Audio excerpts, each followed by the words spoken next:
percep că creează un câmp energetic destul de puternic în jurul nostru.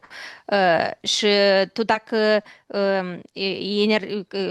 energia asta care se creează în jurul tău e destul de puternic și dacă tu ai intenția dată pus acolo, e să duci acolo. E ca un fel, vin să-ți spun că e ca și cum, știi, intenția dată e ca și cum tu creezi canalul pe unde e trebuie să circule. Adică, uite, Mhm. până acolo, acolo e punctul B. E acolo se duce și acolo acționează. Dar dacă tu nu-i pui intenția, tu doar pur și simplu faci că vrei să faci, apoi e să împrești așa apăsat locul și